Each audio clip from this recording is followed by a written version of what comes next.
সেনা প্রধানের সাথে বাংলাদেশের প্রত্যেকটা মানুষ আছে। এই 2 টাকার 2 পয়সার এই কুত্তাগুলা তারা যখন এইসব কথাবার্তা বলছে, এই 2 টাকার এই টোকাইগুলো যখন সেনাবাহিনীর দিকে আঙুল তুলছে, তখন তারা বসে বসে কি করছে, কি দেখছে, কি চায়, আর কি দেখতে চায় তারা? সেনাবাহিনীকে নামিয়ে কোথায় নিয়ে এসেছে? সেনা প্রধানের সাথে বাংলাদেশের প্রত্যেকটা মানুষ আছে, প্রত্যেক লোক আছে। আমি মনে করি সেনাবাহিনী নিশ্চয়ই এই টোকাইয়ের বাচ্চাদের উচিত শিক্ষা দিবে। সাধারণ জনতা সেনাবাহিনীর সাথে আছে। এই সেনাবাহিনীকে প্রশ্নবিদ্ধ করতে চাইছে, ক্রমাগতভাবে সেনাবাহিনীকে নানান ট্যাগে আপনার রূপান্তর করছে, নানান ভাবে তাদেরকে বলছে। কারা বলছে? এই রাজাকারের বাচ্চা, রাজাকারের নতুন দল জাতীয় নাগরিক পার্টি নামের এই টোকাইয়ের দল। এই টোকাইদের একজন প্রধান বা অন্যতম প্রধান হাসনাত আব্দুল্লাহ, যাকে সবাই হাবাদুল্লাহ নামে চেনে। এই হাবাদুল্লাহ একটি স্ট্যাটাস দেয়, ওই স্ট্যাটাসে সে কি বিকৃত করে কথা বলছে, উত্তরপাড়া, তারপর ক্যান্টনমেন্ট, মানে এমন একটা ব্যাপার যে সে বিরাট বড় এক হ্যাডম। সেনা প্রধানকে জড়িয়ে বা তাকে ইঙ্গিত করে তাদের যে পুরো ক্ল্যানটা আছে, অর্থাৎ সে যখন একটা স্ট্যাটাস দেয় তখন ওই বাকি টোকাইয়ের বাচ্চা, যেমন এই আসিফ, নাহিদ, কষা সার্জিস, তারপরে ওই যে একটা বাবাখোর আছে চিটাগংয়ে, রাফি, এরা, তারপরে যে বিহারির বাচ্চাদের যে দল আছে ইনকিলাব মঞ্চ, তারপর হচ্ছে অ্যান্টি ফেসিস্ট কোয়ালিশন নামে আরেক বিহারির বাচ্চাদের দল আছে, এরা সবাই মিলে এক ধরনের আওয়াজ উঠাবার চেষ্টা করে। আওয়াজ উঠলে যেটা হয় সেটা হচ্ছে তারা ঢাকা বিশ্ববিদ্যালয়ের ওই রাজু ভাস্কর্যের পাদদেশে 1000-2000 লোক বা এরকম 500 থেকে 2000 লোকের মতো জড়ো করে ভাঙচুর, হই হট্টগোল করে দেখানোর চেষ্টা করে যে তাদের সাথে অনেক লোক আছে। এদের সাথে যোগ দেয় জামাতে ইসলামী, শিবির, এদের সাথে যোগ দেয় হিজবুত তাহরির এবং অ্যান্টি বাংলাদেশ যতগুলো দল আছে প্রত্যেকে তাদের সাথে যোগ দিয়ে এইটা দেখানোর চেষ্টা করে যে তাদের সাথে জনতা আছে। কিন্তু এই প্যাটার্নকে আজকে ভাঙার সময় এসেছে। আমরা অনেকগুলো প্রশ্নও করতে চাই। এই হাবাদুল্লাহ বলেছে যে বাংলাদেশ আওয়ামী লীগকে নাকি পুনঃপ্রতিষ্ঠা করতে চায় সেনাবাহিনী। বাংলাদেশ আওয়ামী লীগ কি সেনাবাহিনীকে পুনঃপ্রতিষ্ঠা করতে হবে কেন? বাংলাদেশ আওয়ামী লীগ কি কোনো নিষিদ্ধ দল? বাংলাদেশ আওয়ামী লীগ কি এমন কোন দল যে তাকে নতুন করে রিফর্ম করবার দরকার রয়েছে, নতুন করে তাকে কাজ করবার দরকার রয়েছে? আমি যদি সমস্ত কিছু বাদ দিয়ে বাংলাদেশের ইলেকশনের ডাটাগুলো অ্যানালাইসিস করি, বাংলাদেশ আওয়ামী লীগ যেবার হেরেছে, অর্থাৎ 2001-এর ইলেকশনে, সেইবারও বাংলাদেশ আওয়ামী লীগের ভোট ছিল 40 পয়েন্ট প্লাস।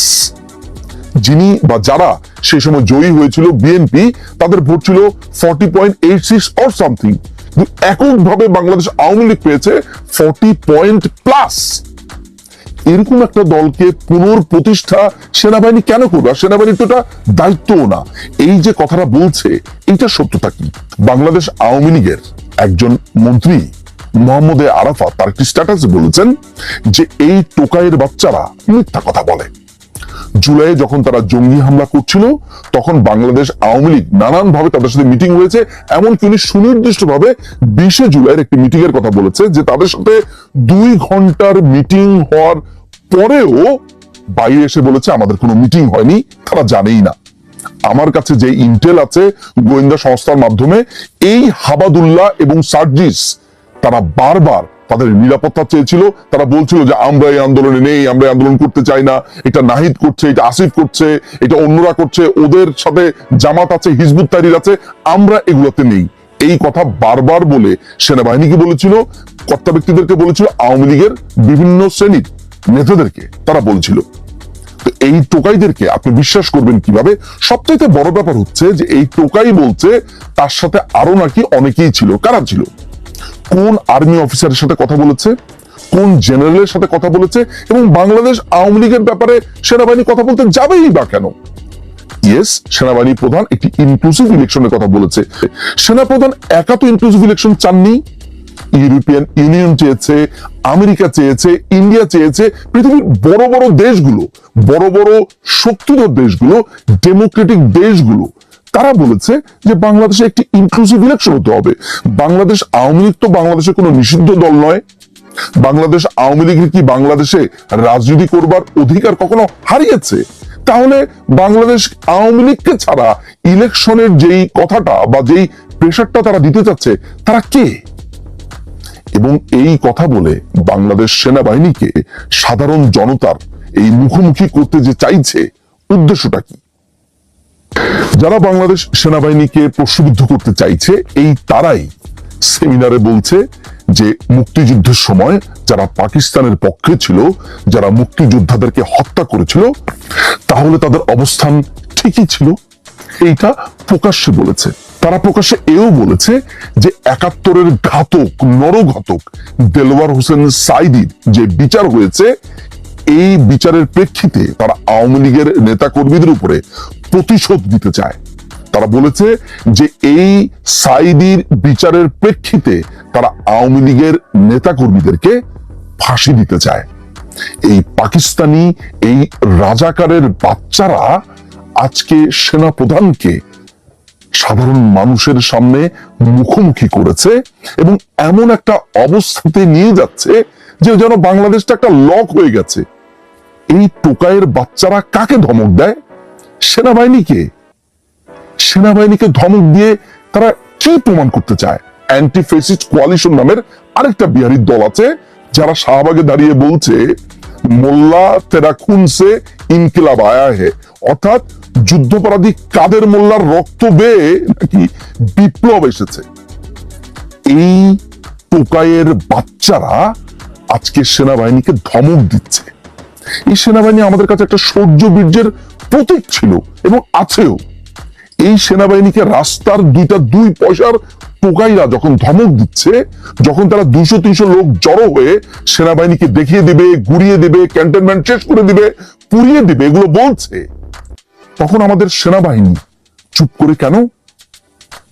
আমরা বাংলাদেশ সেনাবাহিনীর সাথে আছি, থাকবো। ইয়েস, সেনাবাহিনীকে নিয়ে সমালোচনা করেছি, সে সমালোচনা করব এবং সেটা যৌক্তিক সমালোচনা।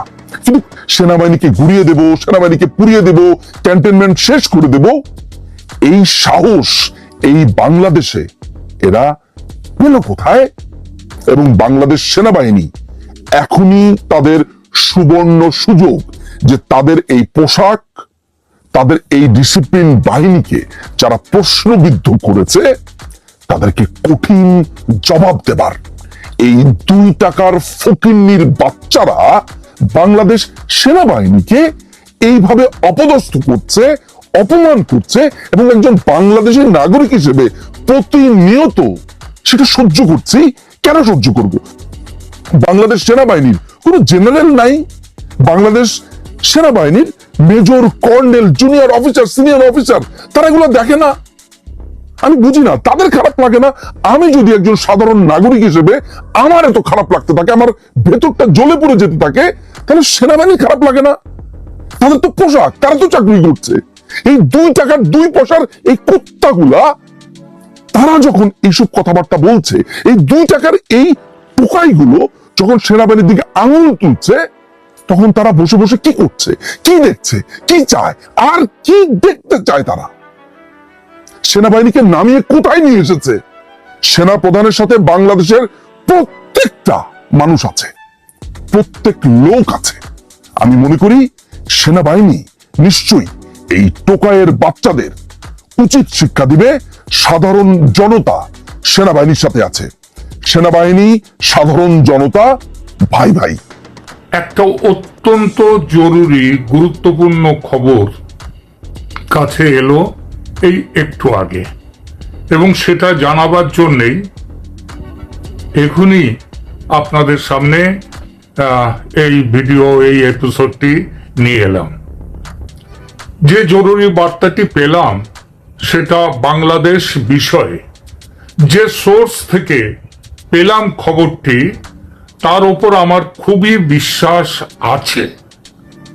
ইতিপূর্বে তিনি যেসব খবর দিয়েছেন তার কোনোটাই পুরোপুরি মিথ্যা হয়নি।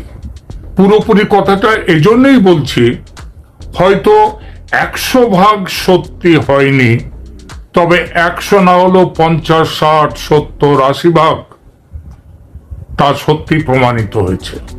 অতি সম্প্রতি তুলসী গ্যাবার্ট, আমেরিকার যিনি DNI, director of national intelligence, Tulsi Gabbard গত সোমবার তিনি সন্ধ্যায় যে শেখ হাসিনার লুটিয়েন্সের, দিল্লির লুটিয়েন্সের বাংলো বাড়িতে তার সাথে দেখা করেছেন, অজিত ডোভালকে সঙ্গে নিয়ে গেছেন এবং মোটামুটি আলোচনার একটা লাইন আপনাদেরকে দিয়েছিলাম কি আলোচনা তারা করেছেন সেখানে। সেই যে খবরটি আপনারা একবারে টাইম শিডিউল মিলিয়ে দেখবেন, এই খবরটি ভারতে, বাংলাদেশে তো বটেই, ভারতেও এই খবরটি প্রথম আমি আমার ক্যালকাটা ডায়ালগস চ্যানেল থেকে প্রথম প্রচারিত করেছিলাম। আজ কিছুক্ষণ আগে পাওয়া যে খবরটি আপনাদের সঙ্গে শেয়ার করতে যাচ্ছি, সেই স্কুপ নিউজটি একটু আগে পাঠিয়েছেন যিনি আমাকে তুলসী গ্যাবার্ড এবং শেখ হাসিনার সেই মিটিং এর ব্যাপারে, বৈঠকের ব্যাপারে যিনি আমাকে প্রথম জানান, তিনিই পাঠিয়েছেন খবরটি। খবরটি এতই গুরুত্বপূর্ণ যে আমি কালক্ষেপ না করে আপনাদের সামনে খবরটি নিয়ে আসছি। খবরটি ইংরেজিতে পাঠানো একটি ছোট একটি নোট, সেই নোটটা মেসেজ হিসেবে আমার কাছে পাঠিয়েছেন। আমি প্রথমে নোটটি ইংরেজিতে সেখানে কি বলা হয়েছে সেটা আমি পড়ব, তারপরে বাংলায় আমি তার অর্থ, তার মানেটা আমি নিয়ে আসব। নোটে লেখা হয়েছে, probably tomorrow a high profile meeting will be held in army headquarters. All the senior generals, all GOC will take part in the meeting. CAS will have consent from all the respective commanders to fix the role of army to negotiate the blame imposed by Hasnat Abdullah and other leaders of the National Citizens Party on army interfering with the political atmosphere. They will probably decide whether the army will go for all-out actions to neutralize the interim government and declare emergency. Meaning the army will be in power or not. Tomorrow will be a very crucial day for Bangladesh. এর সহজ অর্থ হলো সম্ভবত আগামীকাল সেনার সদর দপ্তরে একটি হাই প্রোফাইল সভা অনুষ্ঠিত হবে। সমস্ত সিনিয়র জেনারেল এবং সমস্ত জিওসি, জেনারেল অফিসার কমান্ডিং, তারা এই সভায় অংশ নেবেন। আপনাদের আজকে সকালে একটা বলেছিলাম, সকালের একটি ভিডিওতে, যে গতকাল হাসনাত আব্দুল্লাহ, গত পরশু অ্যাকচুয়ালি বৃহস্পতিবার, তিনি ফেসবুকে একটা পোস্ট দিয়েছেন সেনাবাহিনীর সাথে লড়াইয়ের কথা। সেখানে আবার গতকাল যে জুমার নামাজের কে সামনে রেখে দিয়ে সকাল থেকে যেভাবে ঢাকায় একটা প্রতিবাদের ব্যবস্থা করেছিল ওই হিজবুত তাহরীর ইত্যাদি যে সমস্ত সংগঠন, মানে মৌলবাদী সংগঠনগুলো, সেই ব্যাপারে কালকে আমি আজকে বলেছিলাম যে সেটা নিয়েও মানে চরম একটা পরিস্থিতি তৈরি হয়ে গেছে বাংলাদেশে। এখন অবধি এই পরিস্থিতি ঢাকায় হয়েছে কিছু,